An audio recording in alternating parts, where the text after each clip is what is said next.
कपिल त्रिपाठी, उसके पिता जय नारायण त्रिपाठी, इसके अतिरिक्त कपिल त्रिपाठी की पत्नी सुचित्रा त्रिपाठी, जय नारायण त्रिपाठी की दत्तक पुत्री, उसका पति भरत तिवारी, आशीष तिवारी, रवि तिवारी, अमन गुप्ता, ये सभी लोग गिरफ्तार हो चुके हैं।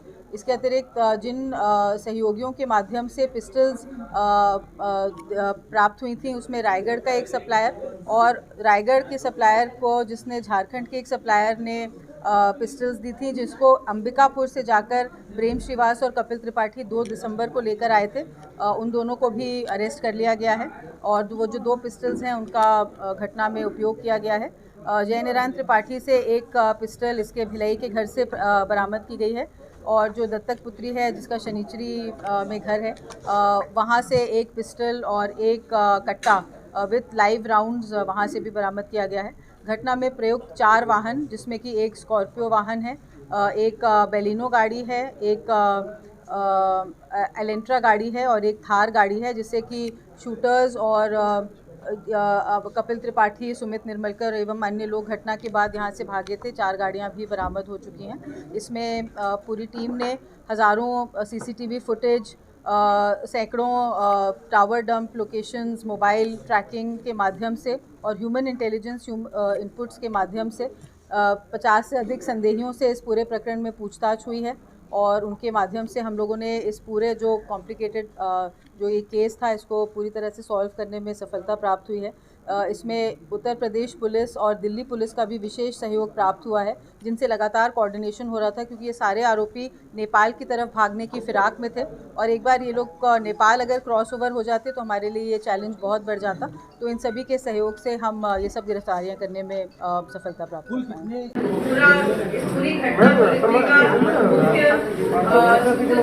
कपिल त्रिपाठी और उसके पिता जय नारायण, ये दोनों ही हैं जिन्होंने इस पूरी जो घटनाक्रम है उसकी परिपाटी को लिखा।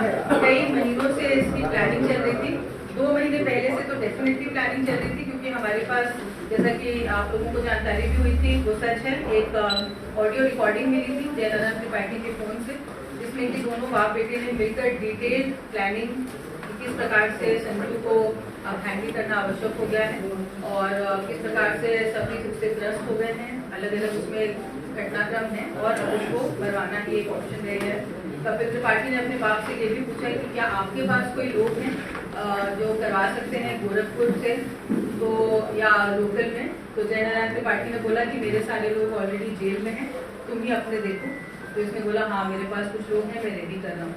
कपिल त्रिपाठी घटना दिनांक को घटना होने के जस्ट बाद अपने घर से निकला है। ये घटना स्थल पर उपस्थित नहीं था, ये बात की हम पुष्टि कर सकते हैं। ये स्वयं घटना स्थल पर उपस्थित नहीं था, लेकिन जैसे ही घटना हुई है 4:20 पे, ये 4:25 से 30 के बीच में अपने घर से निकला है। ये सीधा गया है भिलाई।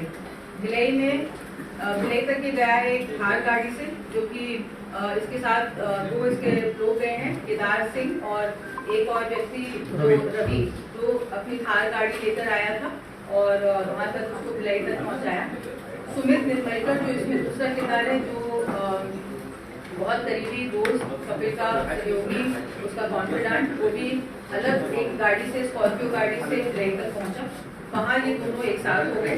फिर वहाँ से इनकी जर्नी शुरू हुई और वहाँ से ये लोग गए हैं गोंदिया तक। गोंदिया में हमें इनका पहला जानकारी मिली, इन्होंने रेलवे स्टेशन के वाईफाई से लॉगिन किया था, वहाँ पे पहली जानकारी मिली, वहाँ पे हम लोगों ने अपनी उसको शुरू किया।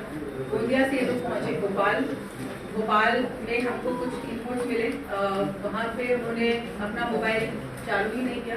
एक टैक्सी ड्राइवर का, जो टैक्सी इन्होंने ली थी करीब 2 घंटे के लिए हायर की थी, उस टैक्सी ड्राइवर का इन्होंने मोबाइल लिया और यहाँ के कुछ लोगों से संपर्क किया। उस टैक्सी ड्राइवर ने हमें ये जानकारी दी कि उसने ऐसे इन्हें इंदौर की बस में बिठाया। वहाँ से हम लोग की टीम पहुँची इंदौर, वहाँ पे तस्दीक हुई तो वहाँ जानकारी मिली कि ये लोग दिल्ली चले गए हैं। दिल्ली में क्राइम ब्रांच की टीम का हमें बहुत सहयोग मिला।